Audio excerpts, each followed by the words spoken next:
Okay, so we're back for another podcast. This week we have the lovely Samantha Peck, and she is a total rock star. So before we get started with the questions we have for you, Sam, I'm going to ask you if you could do a little introduction and give our audience an idea of who you are and what you're kind of about.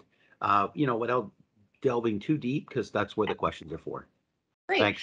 Uh, so I'm Sam Peck. I'm the Executive Director of Family Councils of Ontario. It's in my opinion, awesome charitable not-for-profit that helps families engage in the long-term care sector as partners and advocates and allies. I love this work because I get to help groups of people achieve their potential, and I think that's what we're going to talk about here today. Yeah, absolutely. And I love that because I do know that what you do is very, very important. And a lot of people, I don't think really know how this works. People get older and then they put them in long-term care. What's my responsibility? What am I doing? All these different things and how does this work? And so, yeah, it's really amazing what you're doing. So how about we get started with the questions? All right. Okay. So now the first one I've got is how do you know it's time for your loved one to transition to long-term care? And how can you as a family caregiver manage that transition? Each family situation is so different. So really it's what the transition is dependent on, I think, a number of factors. The care needs of the person who's going to be moving into long-term care. The vast majority of long-term care residents over the age of 85 have multiple underlying health conditions. Most, upwards of about 70% have a diagnosis of some sort of cognitive impairment like dementia. So that's often what puts families in the position of needing to make that decision, that transition, where they can't care safely or well for their loved one at home. And caregiving's hard. Uh, Caregivers in the community, it's 24/7. And so there's a high degree of caregiver burnout, to be frank, because there isn't enough home care No. available for folks. So it's usually a combination of what the resident who's going to be moving into long-term care needs, often with some sort of crisis at this point around dementia or care needs, and the family just not being able to do it anymore, which is not a failure on Right. their part. Absolutely not. It's just they can't do it anymore. So you act like, is it kind of like a consultant's role, like to some degree to help everybody that's involved in the equation on how to do this, manage expectations, figure things out. It's kind of like that. I mean, I don't mean to make it simplistic, not at all. No, but Yeah, yeah, yeah, it's go ahead. very. We help families to. I mean, our end goal is to help them form effective family councils. So that Right. way, the groups of their peers who get together for advocacy, problem solving, education, and fundamentally peer support. So yeah, we do a lot of consultation to help them through the long term care journey so that they can become good advocates and allies with the long term care home and their peers to support all of the residents in the long term care home. Wow, that's great. I love it. So what skills do you think long-term care, caregivers need to, create or develop better engagement with residents' families and, especially those relatives that used to be full-time family caregivers? Yeah, so long-term care home staff, so the paid caregivers as opposed to the essential family caregivers, really need an emphasis on good customer service, on and really the fundamentals. So communication, and especially things like how to communicate with someone who's obviously in distress. That transition to long-term care is is very challenging for folks. There's kind of a perfect storm of an emotional response. There's anger being in the position, grief knowing that this is likely the last place their person's going to live, guilt around having to make that decision. And when I say make the decision, it's if they're the substitute decision maker, so on behalf of their Yep. resident who can't consent. um, and sometimes it's relief that there is now going to be someone else who's the 24/7 caregiver. So staff need to be able to respond to and understand that perfect storm of emotion, which can make people act in ways they wouldn't normally. So adding that, so conflict resolution skills, helping families get the support that they need Yeah. inside or outside of the long-term care home, and a lot of cultural competency to affirm the different cultural needs that residents and families have. Ontario is a diverse place, and staff need to be able to have respectful and affirming conversations about the role of someone's culture in their care and what that really means. Because at the end of the day, staff are there to provide high quality appropriate care to residents, but they're also caring for the family as well, and they need to be able to do that well. Yeah, that's a very important point. Because a lot Mhm. of times I think people sometimes, I hate to say this, but I've known a couple of cases through the years where people were kind of like they put the loved one in the home, and now it seemed like a babysitting service or something Mhm. where they you know what I mean, and I think that's really too bad. And then they hardly ever see them or anything. Well, oh, you don't have to worry about it anymore, and I think that's actually not good, obviously, and. Mhm. Uh, it's not good for that person that's in there. And then second of all, they need to be involved. They need to be take Mhm. some level of ownership for sure. So this kind of touches on the next question is what is the role of family councils in long-term care and how can families make the most of them? So family councils I think, are pretty special. So in Ontario, they are defined and they're actually in the legislation governing long-term care. So if any family member of a resident or a person of importance to a resident, now that's a term that means pretty much anyone who's important to a resident, but doesn't meet the strict definition of a family. So family by choice, substitute decision maker. The residents know who their important people are. So those folks can form a family council, and that's where these groups of people get together on a regular basis Right. to do peer support. So helping each other through the emotional experience of long-term care, providing information and affirmation. They do education, so learning about issues that affect them and their loved ones. Like how do menus get developed, or what medications are available for Parkinson's, that sort of thing. And then help to be the bridge between the home leadership and families in the home. So a communication role, and to help solve issues or work on quality improvement needs, because families bring to the table a wealth of experience and knowledge and lived volunteer professional experience that they can contribute to the long-term care home to solve tricky issues or identify areas for improvement. And so every family member or person of importance to a resident is a member of that group and is entitled to be an active member. So they can attend meetings, ask for something to be Participate and agenda, things like yeah. that. Yeah, no, I think that's really great because a lot of times what happens in life, and this is true of everything, is if you're not engaged and involved, and Mhm. then when you have to do something, you could have benefited from all that stuff that would have saved you so much grief, so much time, so much effort, so much frustration, because people don't need to reinvent the wheel. Mhm. It's already out there, and it's Absolutely. just a question of being tapped into that. So I think that's wonderful. Good for you. So, what are the things that all long-term care staff members need to know to provide a better experience to residents and families? First, families and residents have something to contribute to the long-term care home. They can be excellent allies.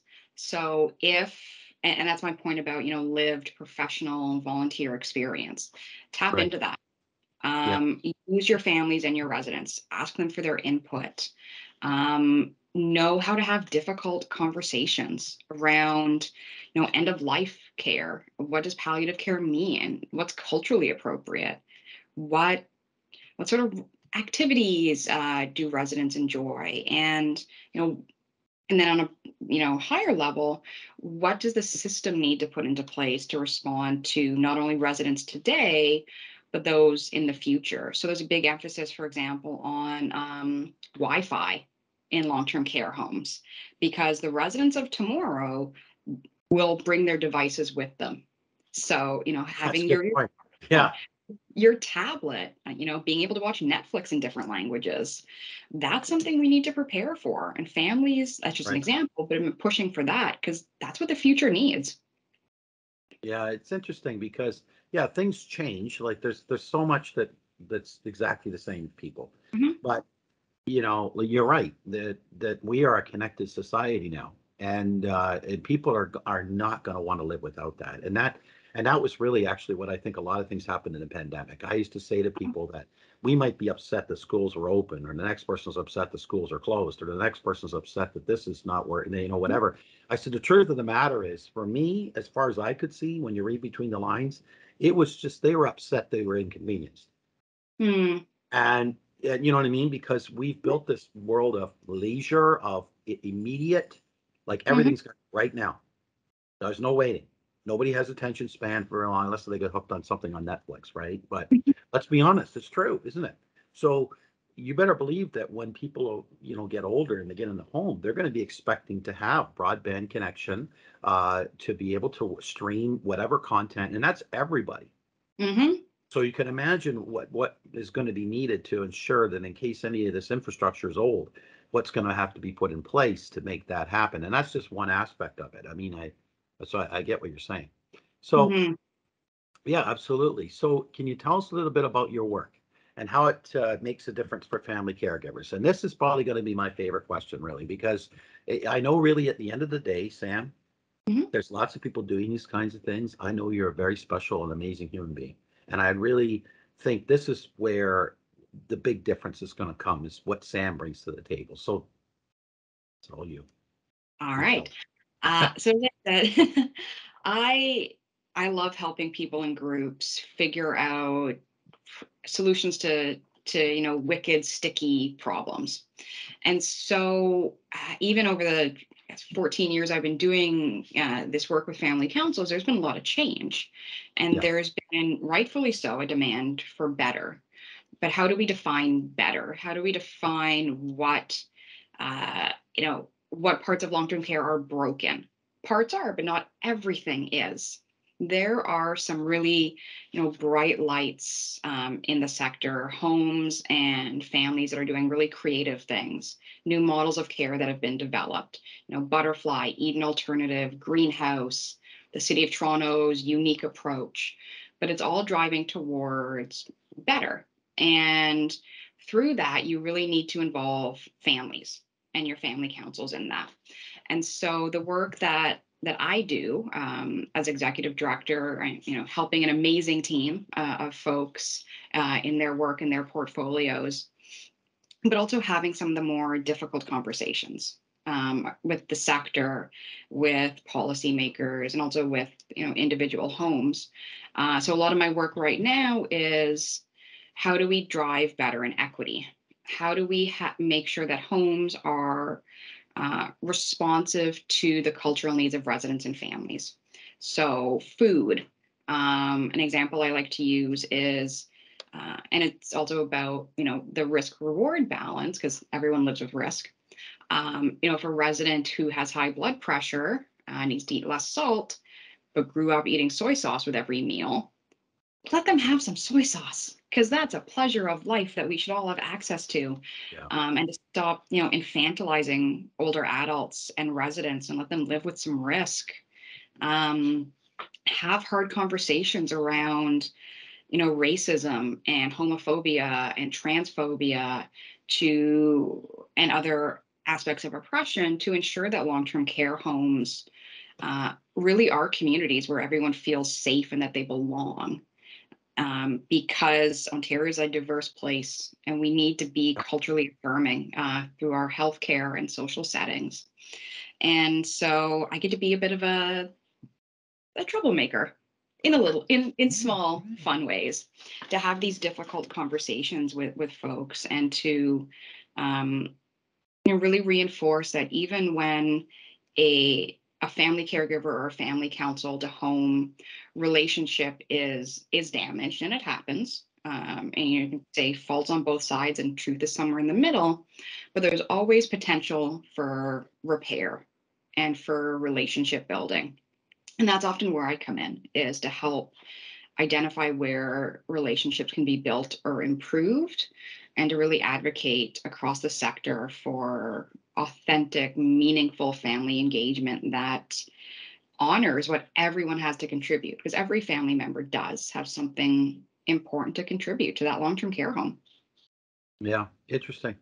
Yeah, for me, and maybe others too, they kind of think, oh, well, this doesn't sound, really that hard or anything. But I know when that time comes, we've all been in that place where someone is close to dying, Mhm. and they might be in the hospital, or they might be in a long-term setting. They may be even still at home. And it's really difficult. All of a sudden there's problems within the family. It's how we're going to handle things, how things are going to be done. There's other people who are not engaged at all because they can't handle it at all. They either are going to make up excuses or whatever. And so, it's great because when you're having some of these difficult conversations with long-term care and the families and, all these people that are the obviously involved in the whole thing, that has to happen. It has to. It has to be dealt with. Everybody has to understand. And I liked your approach on the fact that there was this, like they let people be people. Let them enjoy their soy sauce, for Mhm. instance. Yeah, you have to, because it's not a case of, oh, let's withhold everybody. That's why I always jokingly say that most kids get raised knowing one word real well through their whole first part of their lives, no. And so I know when I was raising my kids, I was like, yeah, I'm not going to keep saying no all the time. I'm just going to ask that, certain things that make them think about it, Mhm. right? But then, if they're wanting to do this, then they kind of know now the boundaries, and they know all the different things where there could be a problem.